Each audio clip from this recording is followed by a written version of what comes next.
With everything currently going on with Tarkov, from the hardcore wipe to its soft cancellation, one thing that has become somewhat apparent when looking at all of this from a wider lens is that Tarkov's scale and scope has shifted so much over the years. I mean, it's kind of obvious when you say it out loud, but really think about it for a second.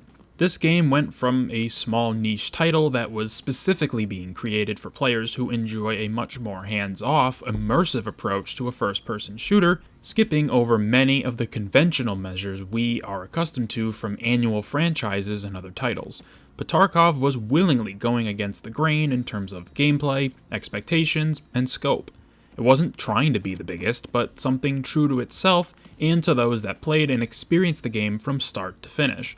And over the years, there has been a tangible shift in priorities, a necessary evil to see the game through to the end. And sadly, that has alienated some people from ever coming back. What I wanted to focus on today is the original idea and mission statements from BSG and Tarkov, and how eventually it all took a sharp turn into something that is still very much EFT, but has lost some of the original essence and edge to it. What the definition of a hard game in the context of EFT means, and how disconnected things feel now, unfortunately right before the release of 1.0.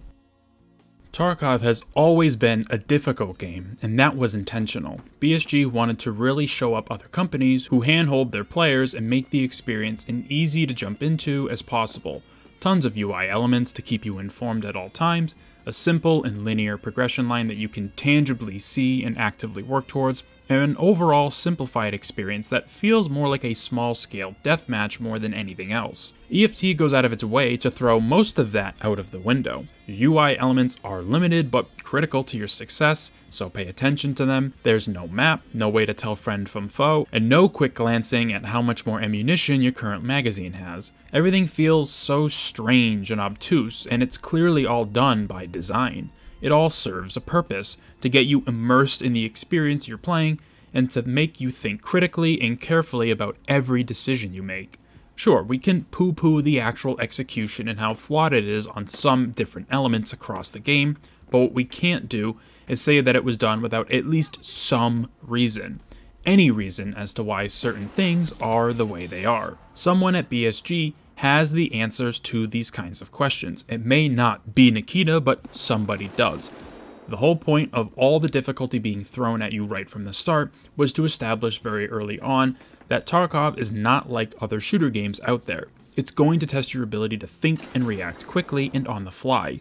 They want you to struggle and have to make tough choices, which sometimes might still lead you back to your stash prematurely, even if there wasn't anything else you could have done.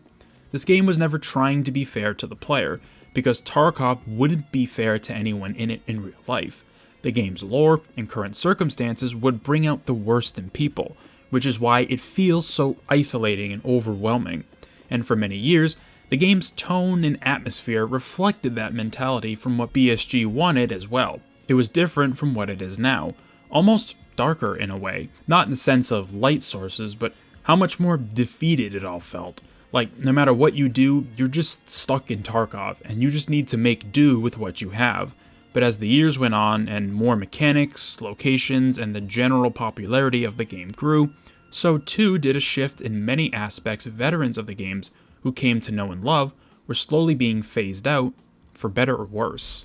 Difficulty and the sense of something being easier or harder is very much a subjective thing. Looking outside of EFT for a moment, for some people, the Souls games are considered hard and challenging, while for others, those games are used to relax and unwind. But within the context of EFT, harder and difficulty isn't just a slider that either goes forwards or backwards. This game has so many elements outside of your direct control as a player that you can do everything right and still lose. Does that make the game hard? Depends on who you ask. Having to worry about your personal economy and running out of funds to provide yourself kits and the necessary gear to survive. Is that hard? This is a conversation that can go on for a long time, but within EFT, speaking for myself here, difficulty comes from making tough choices.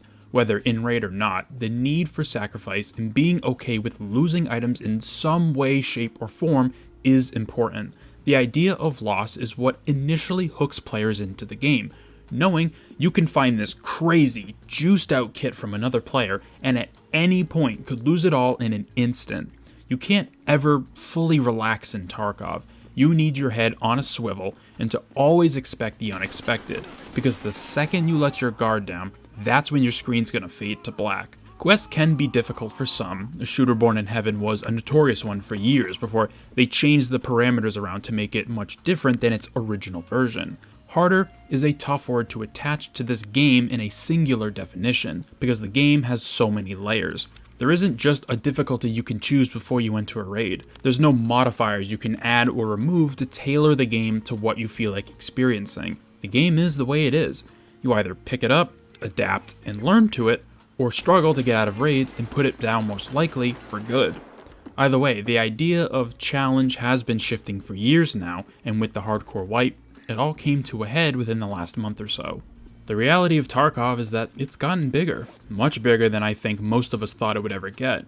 The reserve patch combined with the Twitch Drops event really took this game and community by storm, which, don't get me wrong, this game deserves that level of success, but at the same time, it also had an effect, I think, how BSG looked at EFT for years now. Because so many more people are playing and talking about the game, there are more people who aren't as receptive to the idea of the game being so challenging and obtuse with no good explanation. So, in an effort to preserve some of those newer players, BSG dialed back some of the elements that made the game harder, while also not offering something of similar or equal value to those players that liked it before, being more niche and difficult. And sadly, that's just the reality of games getting bigger and having a larger audience. Many companies want to stick to their mission statement, a creed that keeps the company on the right track from day one. And for BSG, that statement was a battle simulator in a hazardous environment.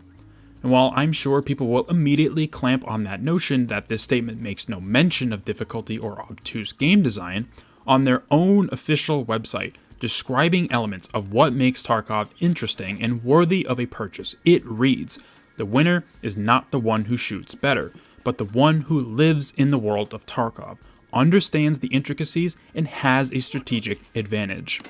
It's about the experience, how they want us to understand it's not just another first-person shooter, but a simulation of extreme combat. And as much as I love these mission statements, I think sadly over the course of the last few years, they have strayed away from these core concepts and identities in the name of expanding the player base. Hell, I would even go so far as to say, right now, Tarkov might have a bit of an identity crisis, but I think that topic is worthy of its own video, so we'll save that conversation for another time. It's not surprising that with the expansion of the game across pretty much every element present, their ambition to make the game bigger, more engaging, and interesting grew as well. More maps that are larger in scope, changes that would be felt across multiple mechanics that would have more impactful consequences and just upping the stakes with everything they were adding, but that all came at a cost, which was dumbing down some of the hardcore elements that made EFT what it was for so many years. Nikita for a while always touted the game was never supposed to be fun, and while kind of a meme, many in the community perpetuated that mindset by saying things like based whenever he reminded us of that adage.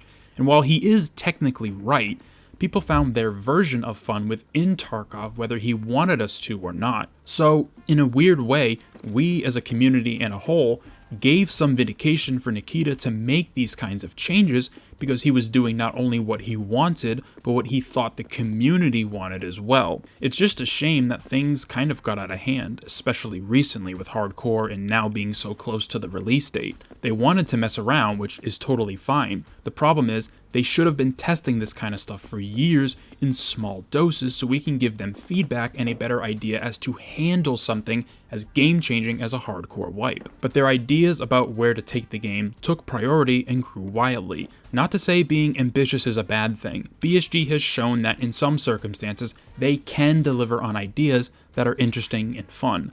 But their batting average isn't high enough to make that the norm. Right now, the focus should be on isolating what needs to be in for 1.0 and getting mechanics and balance exactly where they think it should be for the final release. The players will figure out the nuances after and hopefully work with BSG to iron out some of the kinks. The vision of Tarkov has changed a lot over the years of the development it's been in. As the game grew and got more popular, so too did the desires of BSG and their vision for the game to get larger and more ambitious. And while their efforts are truly commendable, ultimately those desires for a larger-than-life game came at the cost of many mechanics, ideas, and general performance of the game being sacrificed in the process. The reality of their circumstance right now is that they are about 3 months out from release. They need to work their asses off to dial everything into a place where they are happy. Performance needs to be absolutely figured out before anything else, and from there the economy, weapons, and ammo balance can come after. Their vision was bright, but the reality of what BSG can realistically finish is dark, but not pitch black. Thank you very much for taking the time out of your day to watch this video. Let me know down in the comment section below your thoughts on the vision versus reality of Tarkov as an entire game being developed. Whether or not you think BSG has stuck to the initial vision of their game, and be sure to subscribe for more videos about the difficult and complicated intricacies of making games and what you're willing to sacrifice in your vision versus what needs to be done before it releases. I hope to see you in future ones.